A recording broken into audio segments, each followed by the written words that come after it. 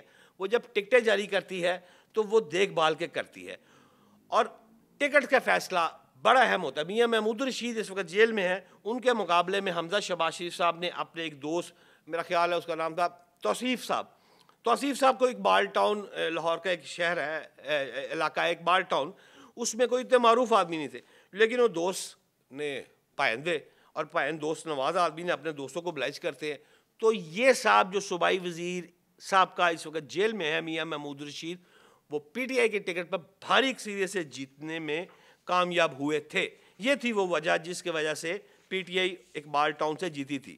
اب سوال یہ ہے کہ بات میں کر رہا ہوں ٹکٹوں کی, تو جب میں ٹکٹوں کی بات کر رہا ہوں تو اس وقت بڑی اہم ہے عمران خان کیا کرتا ہے کہ وہ ٹکٹس کیسے اب دیکھیں سپریم کورٹ کا الیکشن ہوا, لاسٹ الیکشن بھی ہوا تھا جس میں پی ٹی آئی جیتی تھی. اس الیکشن میں جو شخص مسلم لیگ نون نے ان آفیشیل ہوتا ہے, ویسے آسما گروپ لڑ رہا ہے, بون گروپ ہے, اعظم نذیر تارڑ گروپ ہے, اس طرح گروپ چلتے ہیں, نام اور ہوتے ہیں, لیکن ان کی ہمدردیاں اسی طرح ہوتی ہے جیسے جرنلسٹ کی ہمدردیاں بھی اندر خانے سے کسی کی پی ٹی آئی سے کسی کے نون کے ساتھ. تاہم الحمدللہ ہمیں اس بات پر فخر ہے کہ ابھی بھی جرنلسٹ کچھ ایسے موجود ہیں جو کسی کے پے رول پہ نہیں بولتے, جو سچ دیکھتے ہیں وہ بات بتاتے ہیں.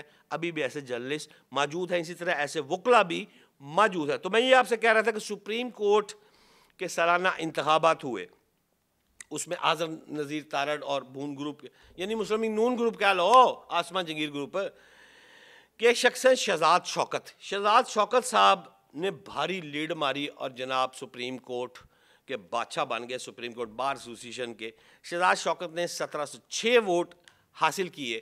اچھا یہ میں بات سمجھانا چاہ رہا ہوں آپ کو.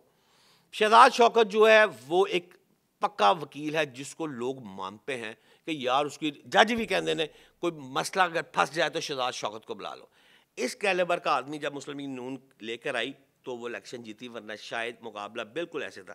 اسی طرح جیل میں بیٹھا ہوا شخص یا رائے ون میں بیٹھا ہوا شخص اگر ٹکٹوں کی تقسیم کرے گا تو اب وہ جیتے گا. لیکن میں فوری طور پر آپ کو لے کے چلتا ہوں دوسری سٹوری پر کہ پاکستان کا سیاسی مستقبل کیا ہوگا. ناظرین, میں جو دیکھ رہا ہوں پاکستان کا سیاسی مستقبل وہ بڑا روشن ہے اللہ کی رحمت سے, اور ہر آنے والے دن جو ہے وہ بہتری کی طرف جا رہا ہے. لیکن اس سے پہلے کہ میں اس پہ تھوڑی سی میں آپ کو 1.5-2 منٹ کی ایک کہانی سنانا چاہتا ہوں, آپ کو تھوڑا سا پیچھے لے کے جاتا ہوں. آپ کو یاد ہوگا کہ بنگلہ دیش پاکستان جدا 1971 کی جنگ, اور اس جنگ کے مشرقی پاکستان ہم سے جدا ہو گیا. اچھا, وہاں 2 گروپ تھے, ایک شیخ مجیب الرحمان صاحب تھے, وہ وزیر اعظم بن گئے تھے, اور دوسرا جو حسینہ واجد ان کی بیٹی وہ تھی. اچھا, جب وہ شیخ مجیب الرحمان صاحب بن گئے تو سارے خاندان کو وہاں کے فوجی صاحب نے آ کے پانے دیتا, پورا گھر تباہ و برباد کر دیا. مختصر سنا رہا ہوں, لمبی بات ہے. جو ان کی بیٹی ایک بچ گئی اس کا نام حسینہ واجد, وہ بیرون ملک ہونے کی وجہ سے بچ گئی تھی.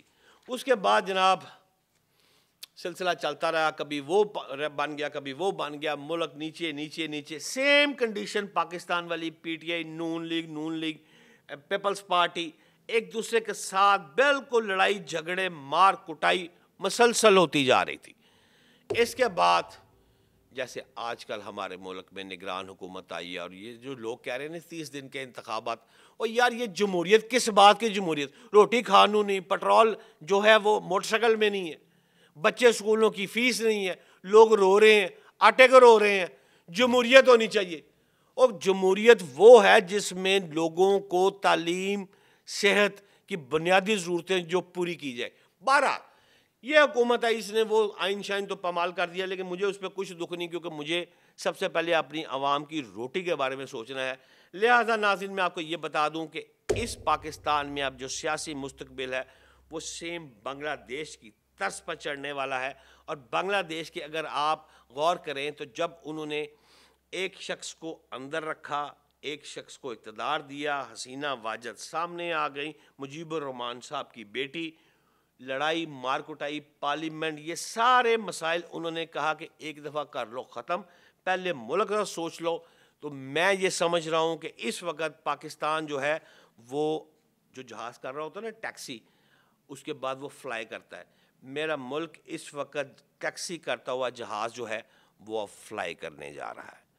یہ انشاءاللہ تعالی معیشت میری بہتر ہونے جا رہی ہے، اور اس معیشت کے بہتر ہونے کے ساتھ ساتھ جو ہے میں وہ الفاظ ختم اب ہو جائیں گے کہ جی شہباز صاحب کہتے ہیں میں اس کا پیٹ پھاڑ کے پیسے نکال لوں گا، عمران خان کہتا ہے جی یہ بھی چور، یہ بھی چور، یہ بھی چور، اور بالآخر میں جیل. اس طرح نہیں، بات ٹیبل پر ہوتی ہے، اور اب بات ٹیبل پر ہو کر بیٹھ کر منصفانہ فیصلہ ہوگا. اور اس کی واضح مثال آپ کو چھوٹی سی یہ دیتا جاؤں کہ آپ نوٹ کریں کہ جب میرا خیال ہے میں کچھ چھوٹی سی کلاس میں پڑھتا تھا تو اس وقت یہ افغان ٹرانزٹ، یہ ساری باتیں، افغانستان سے لوگ آ رہے ہیں، مہاجرین ہے، پاکستان بڑا بڑا ملک ہے جناب، پاکستان جو ہے ان بھائیوں کو سمیٹ لے گا. اپنی روٹی کھانو نہیں، مہمان کا رہی جا رہے ہیں، پہلے اپنے گھر کی روٹی، اپنے بچوں کی روٹی تو پوری کر لو. تو میں سلام پیش کرتا ہوں سپہ سالار پاکستان کو، جس نے آگے اتنا بولڈ فیصلہ کیا ہے جو پاکستان میں اس سے پہلے یہ میں نے نہ کبھی دیکھا نہ کبھی سنا. اسٹیٹ وے ایک فیصلہ کیا گیا، گورنمنٹ نے فیصلہ کیا کہ جناب تمام افغانستان سے جو اللیگل افراد ہیں ان کو واپس اپنے ملک بھجوایا جائے.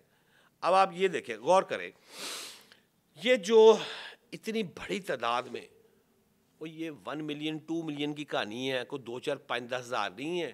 یہ لاہور شہر میں کئی بستیاں ہیں جن کو آپ منی افغانستان کا نام دیتے ہیں. آج وہ بستیاں جو ہے وہ ویرانی کا منظر پیش کر رہی ہیں. آپ یہ غور کریں، کبھی سوچا آپ نے کہ پاکستان میں ہر دکان پر ریشمی کپڑا بک رہا ہے؟ ریشمی کپڑا تو پاکستان میں بنتا ہی نہیں ہے.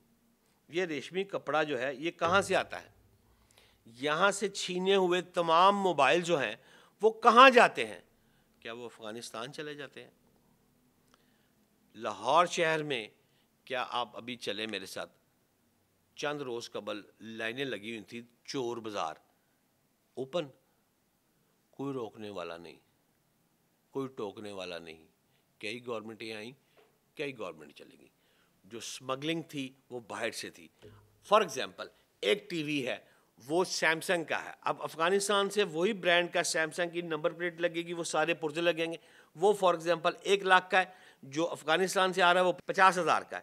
50,000 روپے میں جب ٹی وی سیم وہی ٹی وی مل رہا ہے 1 لاکھ والا، تو بھائی جان مجھے یہ بچائیں کہ پاکستان کو ڈیوٹی جو ہے وہ دینا پڑتی تھی. پاکستان کو ٹیکس، قومی خزانہ تباہ و برباد ہو رہا تھا ان ساری ٹرانزیکشن کی وجہ سے، ان کی آنے کی وجہ سے. اب یہ واپس جائیں گے تو قانونی طریقے سے واپس آ کر کاروبار کرنا چاہتے تو اس میں کوئی برائی نہیں ہے. لیکن سوال یہ ہے کہ آپ کو یہ بھی بات یاد رکھنی ہوگی کہ پاکستان میں 24 اٹیک جو ہوئے ہیں جن میں میرے بھائی بہن شہید ہوئے ہیں، ان میں سے 24 میں سے 14 افغان دہشت گرد نکلے ہیں جناب، پوری مکمل رپورٹ کے بعد. تو اس موقع پر سب سے بڑی کام یہی ہے کہ یہ جو فیصلہ کیا گیا ہے یہ فیصلہ بہت بڑا فیصلہ ہے، اور پاکستان کی تقدیر جو ہے وہ آنے والے دنوں میں یہ مجھے لگتا ہے کہ پاکستان انشاءاللہ تعالی مزید ترقی کرے گا، اور اس طرح کے بڑے فیصلے جو ہے وہ کیے جائیں گے. میرے پاس ایک لمبی تفصیل ہے، آپ پی آئی اے کی بات کر لیں، آپ ریلوے کی بات کریں، آپ سٹیل مل کی بات کر لیں، وہ جناب وہ کھاتے وہ جناب لاسز، بھئی لاسز ہیں تو ٹھیک کیسے کرنا ہے؟ یہ تب ٹھیک ہوگا جب ایک پیش پر عدلیہ، اسٹیبلشمنٹ، سیاستدان بیٹھ کر ٹیبل پر مذاکرات کریں گے. فرد واحد آپ دنیا کے کسی پرائم منسٹر کو لگا دے، آپ نواز شریف، زرداری، عمران خان کو پھر لگا دے، یہ مسائل طے نہیں ہوں گے. یہ اسی طرح طے ہوں گے بنگلہ دیش ماڈل کی طرح، نو لڑائی پارلیمنٹ میں، consensus, corps commander conference meeting, ایک صاحب میٹنگ کرتے ہیں، تمام جرنیل بیٹھتے ہیں، ایک پالیسی واضح کرتے ہیں، ہم نے ایٹم بم بنانا ہے، ہم نے یہ میزائل بنانا ہے، ہم نے یہ کرنا ہے، ہم نے سیاچین پر جو بھی کرنا ہے، کنسنسس کر لیا نا ایک، اس کے بعد فیصلہ کیا، امپلیمنٹ کر دیا، اللہ پاک برکت ڈال دیتا ہے. عدلیہ، اسٹیبلشمنٹ، سیاستدان، یہ سب تمام افراد ایک ٹیبل پر بیٹھیں گے، بیٹھ کر فیصلہ کریں گے کہ ہم نے سٹیل میل بیچنی ہے، نہیں بیچنی. ہم نے پی آئی اے کو ہم نے ایئرپورٹس جو ہے وہ آگے فارورڈ کرنے ہیں, نہیں کرنے. فرد واحد کچھ نہیں کر سکتا. اس ملک میں اب الحمدللہ آپ سب کو مبارک ہو. میں سمجھتا ہوں قوم سرخرو ہونے والی ہے, کیونکہ تمام افراد جو ہے وہ ایک جگہ پر اکٹھے ہو گئے ہیں, اور اس کو اکٹھا کرنے میں میں سمجھتا ہوں سپہ سالار پاکستان حافظ صاحب کا جو کریڈٹ ہے وہ کسی بھی طور پر ان کو پوری قوم جو ہے وہ اس پر ان کو سلام پیش کرتی ہے اور دعا کرتی ہے, اپنی نمازوں میں بھی دعا کرتی ہے کہ اللہ پاک جو اس شخص کو کامیاب کرے, جو یہ سب کو اکٹھا کر کے ایک پلیٹ فارم پر لا کر پاکستان کو اٹھانے کی کوشش کر رہا ہے. اللہ پاک اس کو کامیاب کرے, اللہ پاک میرے پاکستان کو کامیاب کرے. انشاءاللہ اگلے ویلاگ میں پھر ملاقات ہوگی. آج کے لیے اتنا ہی. پاکستان زندہ باد.